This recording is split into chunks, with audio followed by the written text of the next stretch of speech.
Revelations that left a small town split and speechless. In the courtroom, I'll never forget, there was an audible gasp.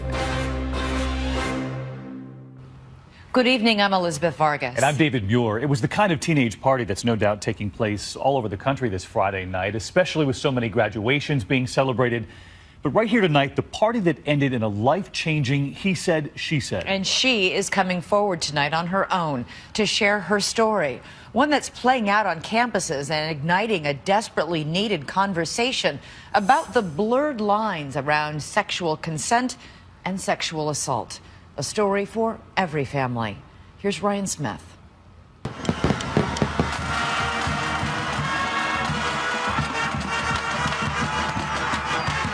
It's Friday night. The lights, the band, and the entire town is out to see the Toros.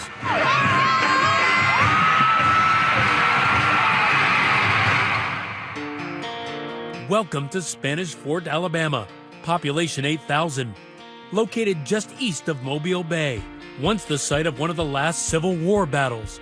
It will later be the site of a different kind of battle. Very small, close community in town, so everyone kind of knows everyone. A very tight-knit community, focused on family, centered on very good schools. Bible Belt churches may dot this small, affluent community, but here, football is religion. In Spanish Fort, football is no longer a sport, it's a lifestyle. You live, eat, sleep, breathe football. No wonder its high school players are celebrated as heroes, says journalist Cassie Fambro. People love to see them and recognize them in their community, and I would say they're local celebrities. And starring in his own highlight reel, running back Cameron Harrison, a senior, 5'7", 180 pounds, wearing number 4. Harrison, boys, he's been fun to watch over the past couple years. Yeah, he's a tough little hombre. He's small, but he's big. He's hard to bring down. That's one of his advantages.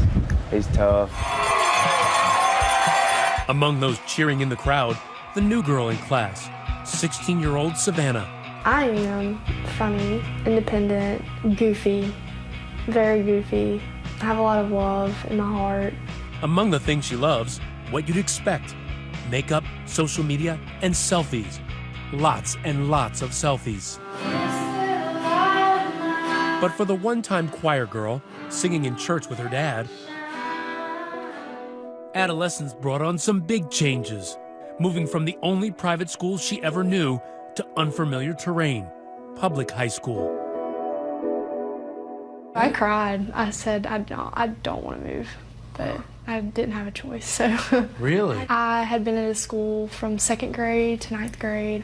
I loved where I was. I was from the country. There, it's so laid back and small. How was the adjustment for Savannah to high school? It was an eye-opener for her. I think it was a huge culture shock. It was a culture shock, because I remember one time she called me. She's like, I don't think I can do this. Emily and Joe, Savannah's parents, were high school sweethearts, married by age 20. He a Marine at Camp Lejeune, she a college student studying business. What were your hopes back then? To have a family and have a story.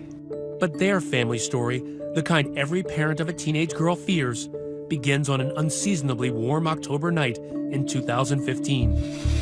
It's Joe and Emily's 18th wedding anniversary. They're enjoying a rare night away from their 4 kids, celebrating with a romantic weekend in New York City. But meanwhile, back in Alabama, another celebration, an 18th birthday party for one of the Spanish Fort seniors. How did this party come about? Everyone was texting about it. Haley and Allie, popular high school seniors, say word spreads like wildfire, even to those outside their usual clique. This was a little bit bigger, and it was lots of different kind of people all mingling together. It was not a typical weekend party. I mean, it was probably like one of the biggest parties I've ever been to in Spanish Fort. Savannah, too, hears about the party and begs her parents, long distance, for permission. I had the ACT Saturday morning, and the party was Saturday night. It's like blow off some steam. Some steam. Yeah. You were on the phone with her, and what did she say? She said, Mom, may I go to a birthday party tonight? And I said, why don't you just stay home? You just listen to your inner voice. For some reason, I wanted her to stay home. But Mom's intuition on this fateful night gave way to a daughter's desperate desire to fit in. Me being pushy, and finally she was like, okay. A tale of 2 photos illustrate in real time different nights for mother and daughter. A night out for the parents, while Savannah is seen on Snapchat getting glammed up. With her, a friend. And guess who she knows? Cameron Harrison, that high school football star. They pregame at his house, the two girls taking this pic in his room. Did you know Cameron Harrison at all? I knew of him. We had math together. I had never like hung out with him or anything. What did you hear about him?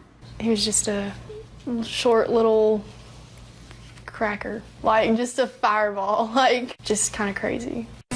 And speaking of fireball, the booze brought by the kids, flowing freely later that night at this ordinary 2-story, 4-bedroom, mustard-colored house overlooking the Timber Creek golf course. Now packed like a nightclub.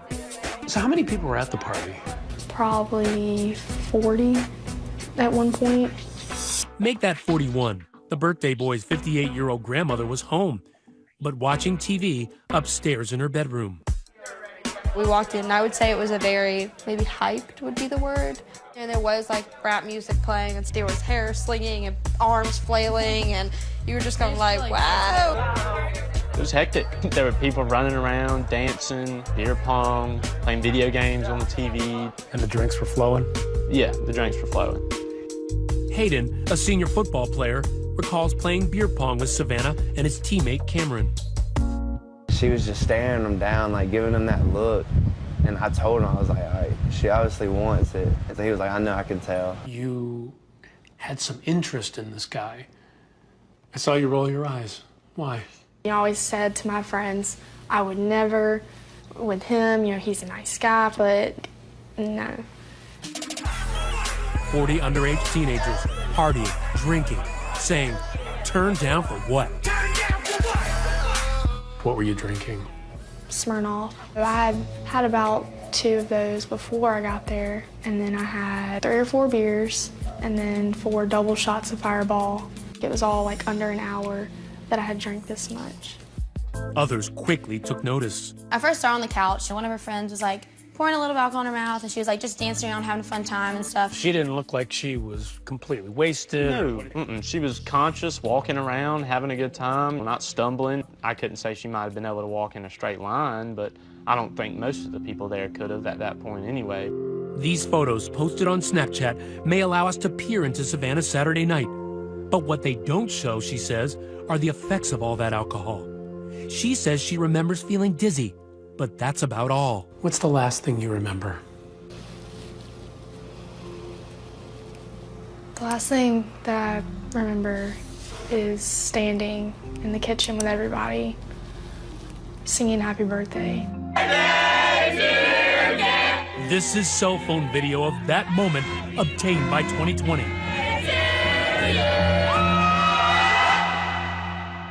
It's like I wasn't even in my body. Like, it's like my head was telling me like something's not right, but I just, like, I could feel myself kind of fading out, like, you know, from having control of myself. But that's the last thing I remember, was standing there with everybody. Savannah may not remember, but her friends do. And at one point, Savannah had accidentally knocked over a glass. She looked like something was wrong. Coming up next, cell phone video captures Savannah being carried. Right there. What happens when she's behind closed doors and not alone? So I was banging on the door and I was like, what's going on? Like, why is the door locked? Stay with us.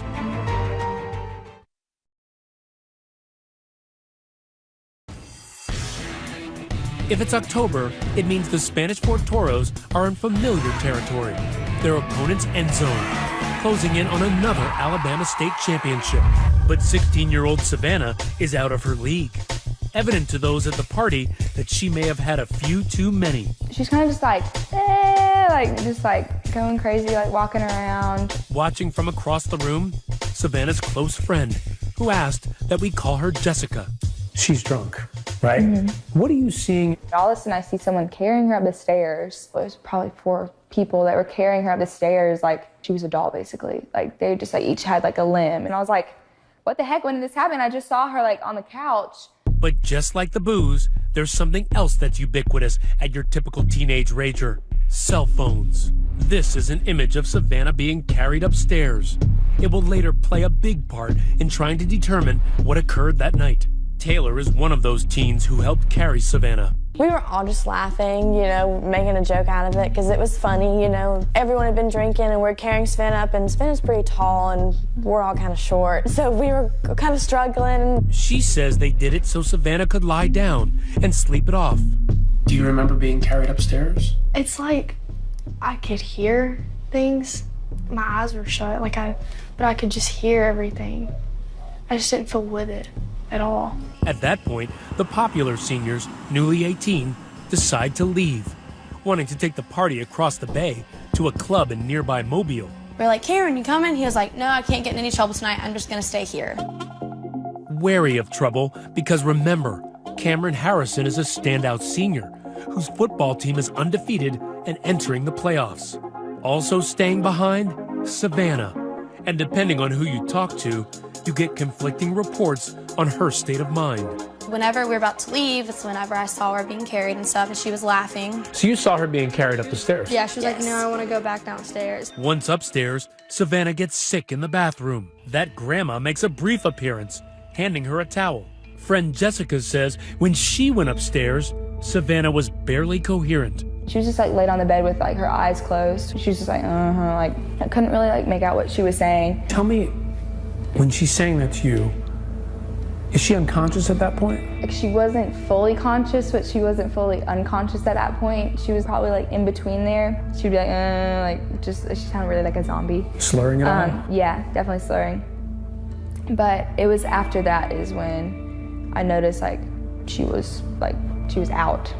She wasn't saying anything. Jessica says she left Savannah in that upstairs bedroom to nap.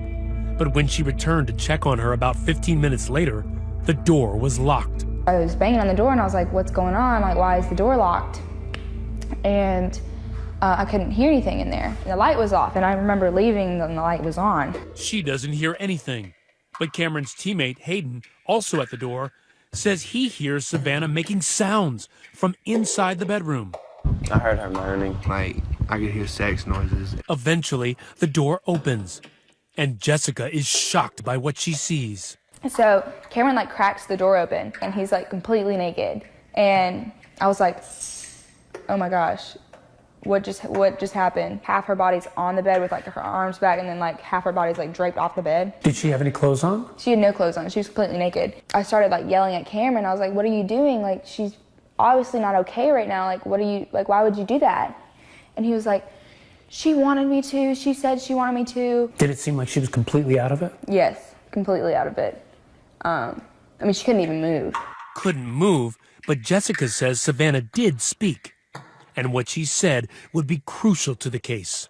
She said, just leave me here. I was mad because she said that. So that's when I left. When Jessica goes back upstairs, another 10 or 15 minutes later, she sees Savannah disheveled, no bra, and her clothes backwards and inside out. She was slumped over the toilet, throwing up. And she threw up so much. Like, I was at least 20 times that night. She just kept throwing up. Wow. Everywhere. And she says Cameron, nowhere in sight. Turns out he's back downstairs at the party, taking smiling snaps. No hint of potential wrongdoing. Do you remember Cameron Harrison ever being in that room with you? No. It's approaching midnight, and on the ride home, friend Taylor says that's when Savannah whispered a secret to her. I asked her, are you okay? And she had told me, I think I had sex with Cameron. With a sickly Savannah in the back seat, it is Jessica taking responsibility for her friend, racing home before curfew. Were you thinking, man, this girl might be in serious trouble. She might need to go to the hospital right now. I mean, I wanted to take her there, but she would just start screaming. She was like, no. And she was still drunk at that point, but she would try her best to be like, no, you can't do that. With her parents asleep, Jessica sneaks the two of them in through the side door. Savannah still vomiting. She was still like shaking. She was like white. I put so many blankets on her, and she kept on saying like, I'm so cold.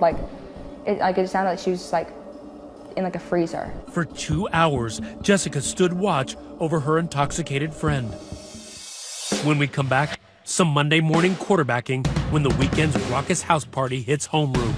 It started going around the school that they had had sex and a bunch of different stories. And the standout football star stands face to face with a former Marine. Did it take everything in you to not want to lash out at him? The confrontation on the front porch. Next.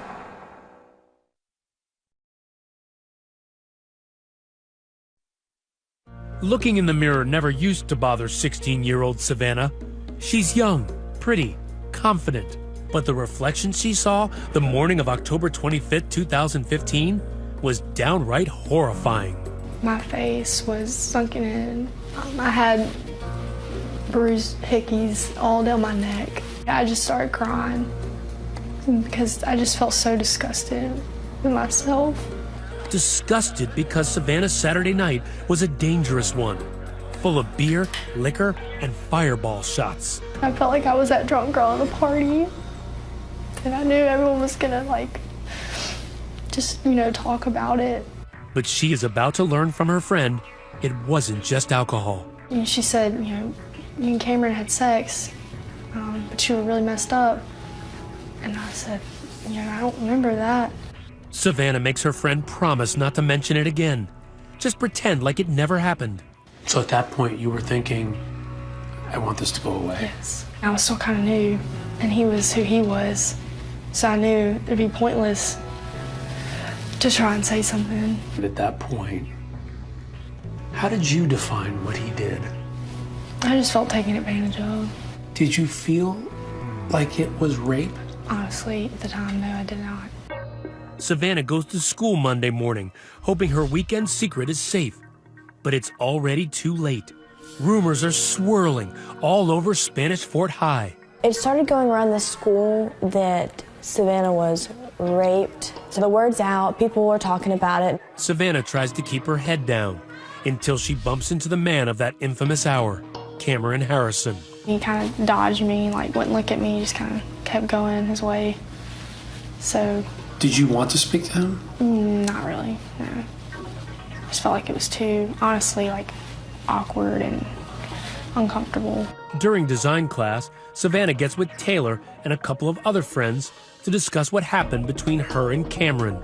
She kept saying he just took advantage of the situation. We had both been drinking. At that time, how would you have defined rape? Brutal, hold it tied down, gun to your head type, just very violent. That's what I thought it was.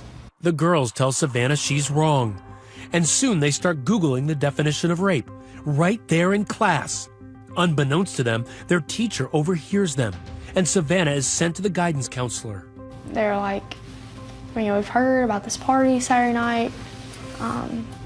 You want to talk about it? And I kind of just broke down, I guess, and said I felt like I'd been, taken advantage of.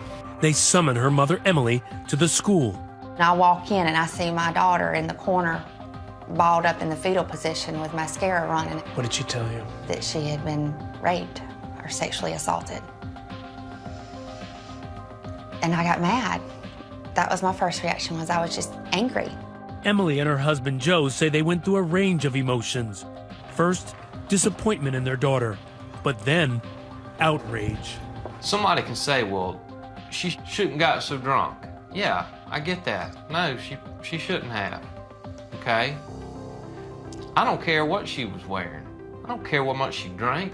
I don't care if she was doing drugs. Doesn't matter. Nobody has the right to take something that's not theirs. Period. That's the bottom line, period. To us, it was black and white. But for Savannah, it's a little more gray. She's waffling between damning and defending Cameron, even texting a friend, I feel so awful, Taylor. Cameron and everyone is going to hate me. I never wanted it to get to this point. It's all getting back to Cameron, whose friends, hearing the vicious rumors, tell him he needs to set the record straight. I was like, you need to make sure that you tell people the truth, because if that's not what happened, then that's not what needs to be said. For his next play, Cameron, on the advice of a teacher, decides to go on offense. Somehow he found out that Savannah's parents thought that they had sex and accused him of rape. And so he, being the gentleman that he was, wanted to apologize, wanted to make it right. He may want to make it right, but he's about to make it worse. Believe it or not, Cameron goes to visit Savannah's father, the former Marine, to tell him the sex he had with his daughter was consensual. That's the guy. He's outside. He's walking up to our house right now. Joe, what did you say? My immediate reaction when he pulled up was violence. I am fixing to clear this porch off with this kid. I didn't say a word. I let him speak. He said, I know y'all are hurting, Savannah's hurting, but I'm hurting too. His body language was bizarre. Because he was so calm, Just so ice cold. Joe and I were both shaking. And he made a huge admission to you. He only did our daughter for 5 minutes. 5 minutes. Only 5 minutes. And he said those words to you. Did it take everything in you to not want to lash out at him? I told him to get off my property. In a very Christian-like way. That very day, Emily and Joe call the authorities, and veteran detective Jason Vanoy is assigned. He wastes no time. Just because with kids, teenagers, allegiances can change, stories can change. I kind of want to talk to everybody I can as quick as I can. After speaking to Savannah and her mother, he begins to interview students, about a dozen in all. They tell a consistent story about Savannah becoming what they called sloppy drunk. Then Detective Vanoy inevitably discovers this. Cell phone video taken at the party. The video showed the young people carrying the victim across the house and to the stairway. What did you think when you saw that video? I took a long, hard look at it several times and was mainly focusing on the condition of the victim. Her body was limp. At one point she had her arm draped over her face, and she was just like a wet rag. Just a few precious seconds, but for a seasoned investigator, oh so revealing. It's real-time, footage taken at the party, showing the condition of the victim. How important is this video to your case? In my mind, this video took this case way beyond probable cause to make an arrest. 18-year-old Cameron Harrison, the Spanish Fort football player accused of rape, at a house party in Daphne. A week after the party, Cameron Harrison is charged with first-degree rape, sparking a media frenzy. A charge of rape, a shocked and divided community. When his friends see him in court the next day, now clad in a new uniform, they are beside themselves. It was definitely a slap of reality. My best friend walking down the hallway with a bunch of criminals in an orange jumpsuit and shackles on, and cameras all in his face. And that's so hard to see your friend like that. You go from a little small town kid playing football to a national media crisis. Cameron, what really happened at that party? Cameron pleads not guilty. He's released on bond, but placed on house arrest, suspended from the football team, and forced to take his classes online. The next night is the Toros' first playoff game, but they will have to do it without Cameron, the star running back. Well, what was going through the team's mind? Us in the student section and the football team did everything we could to let Cameron know in spirit that he was there with us, that we wanted him there. So we put fours everywhere. Number 4, Cameron's jersey, plastered in the stands and on social media. A public outpouring of support, and not just from boys. Toros Forever read this banner. Girls wrote 4s on their wrists, and even a number 4 on the quarterback's towel. We wanted it to be known that we supported our friend. We would never in any way bully, but that's the way it was taken. For Savannah, the display instantly visible on social media, it feels like she's become the town pariah. How did all of this strike you? Really just bothered me. It's kind of evil. When we come back, bullying, from virtual to violent. She goes, well, I can't sleep. I'm scared. Oh my goodness, someone threw a rock at my window. Next.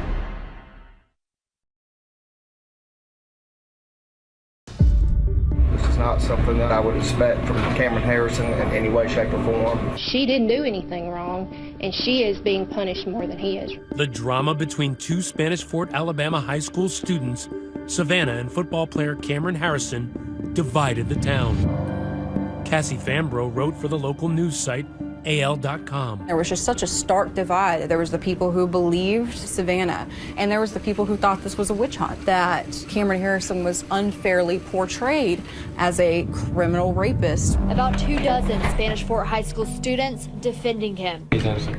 But while Cameron's supporters were loud and proud, he was tight-lipped, never speaking in public or to the police. No comment. But he did speak to this woman, private investigator Alicia McWhorter, hired by Cameron's mom to gather intel.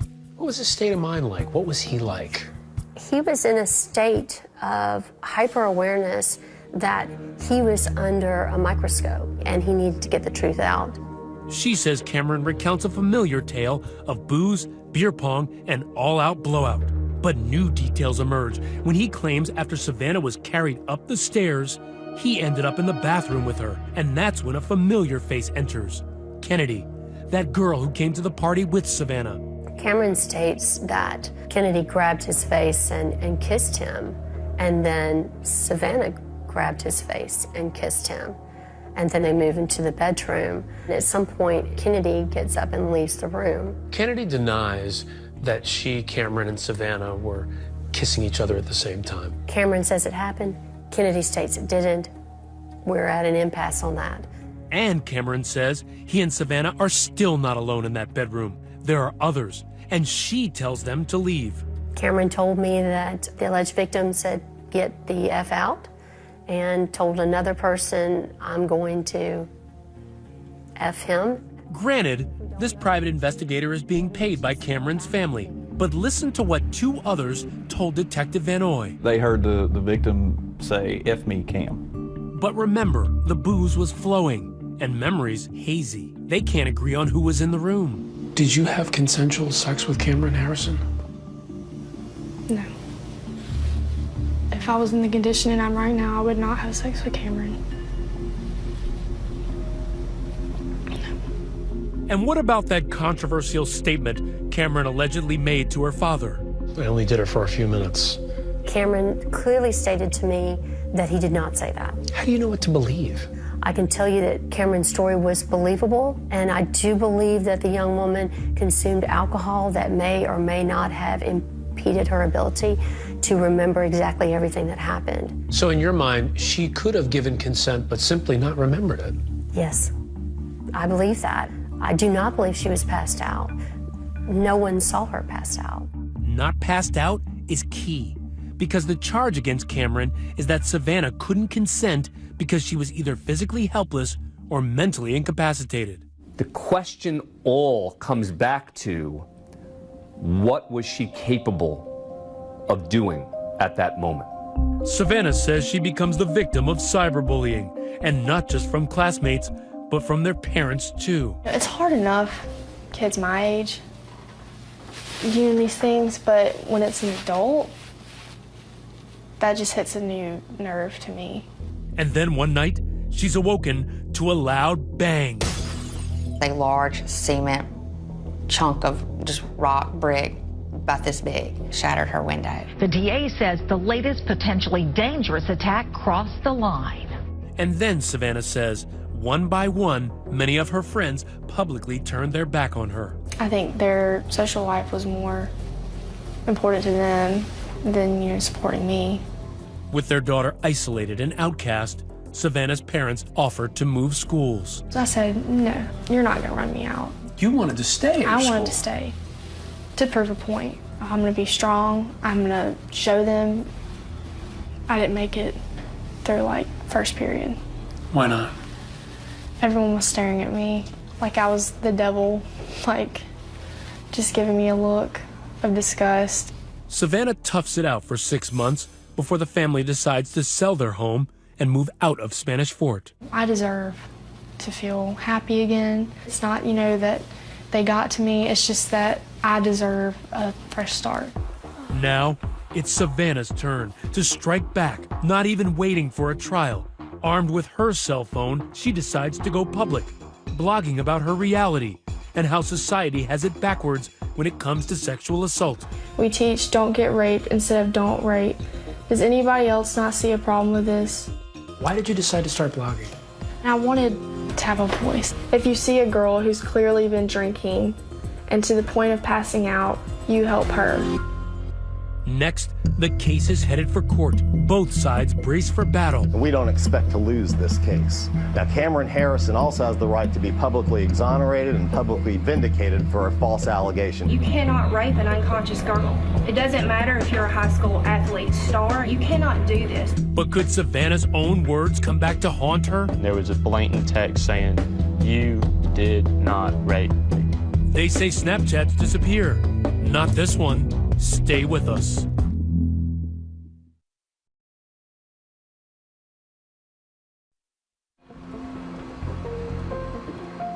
Savannah is trying to make a fresh start.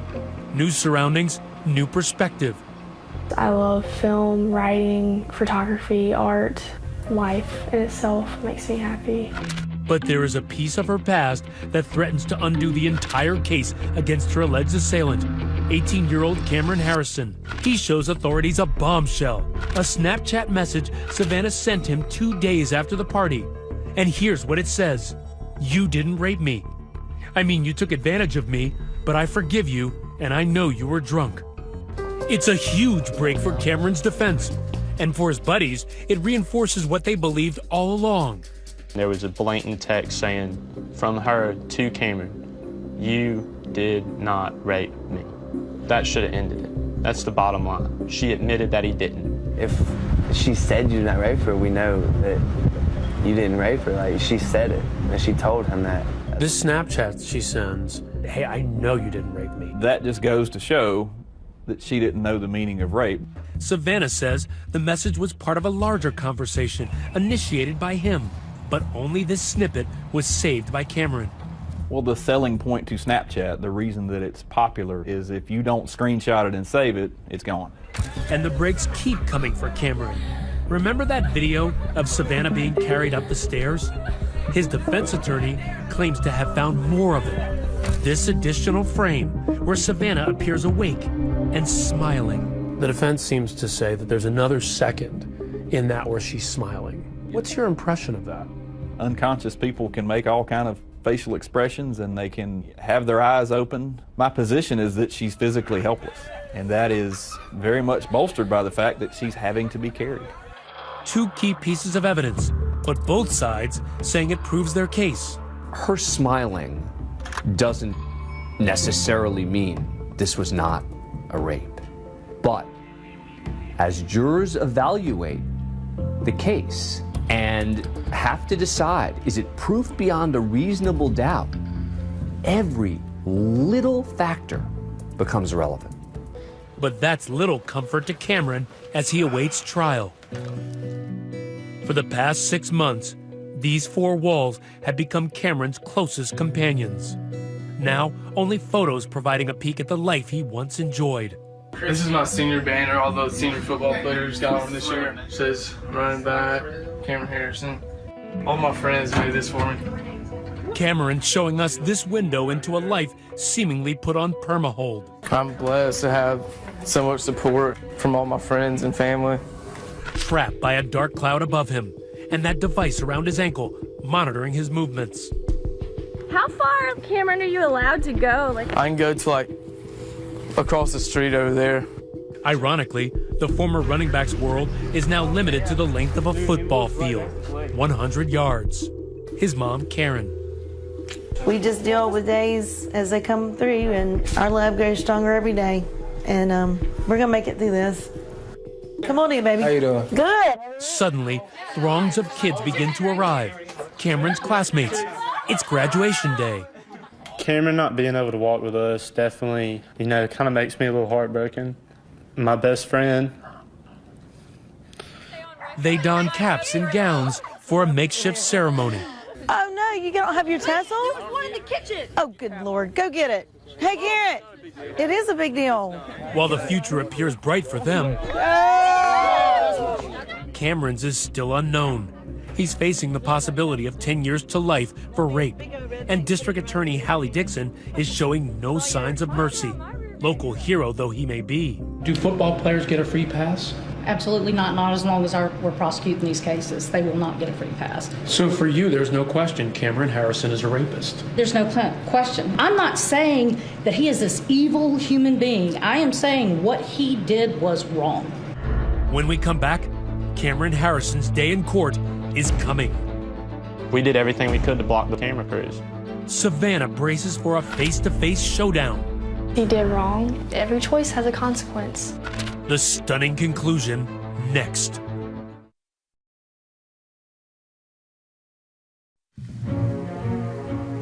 After 18 grueling months, it was supposed to be Judgment Day. The stage was set. Cameron Harrison and Savannah face to face. Both lives irreparably and forever changed. But something else has changed here in Baldwin County since that infamous house party.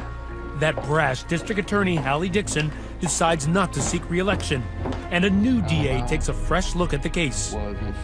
And just weeks ago, on the eve of Cameron's trial, a stunner. Tonight, Cameron Harrison has been granted youthful offender status. Youthful offender status. Cameron Harrison takes a plea deal under youthful offender status. The terms and conditions of the deal, all settled in secrecy. It allows the proceeding to be treated sort of like a juvenile proceeding, meaning everything gets sealed, public doesn't find out what happens, it eventually gets erased from the record. Now, nothing about the case is public. All we know tonight is that Cameron is not in jail, an outcome agreed to by both sides.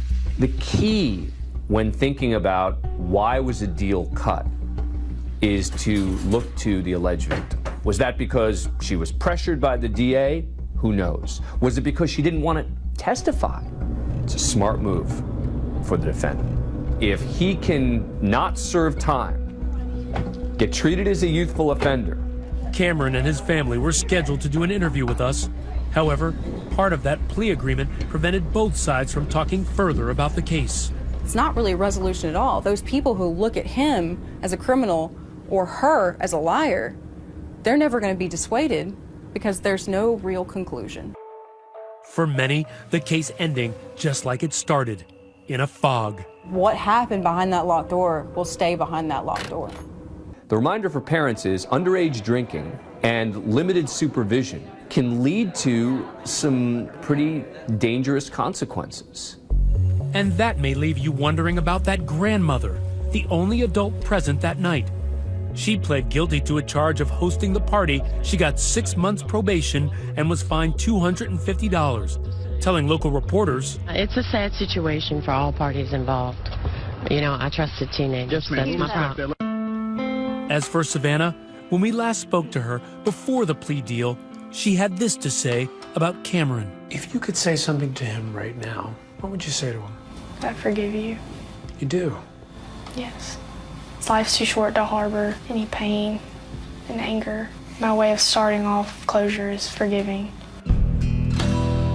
She is now on her way to college and says she hopes to inspire other young women who may have been sexually assaulted. I used to think that I was weak, dramatic, too emotional, couldn't handle anything.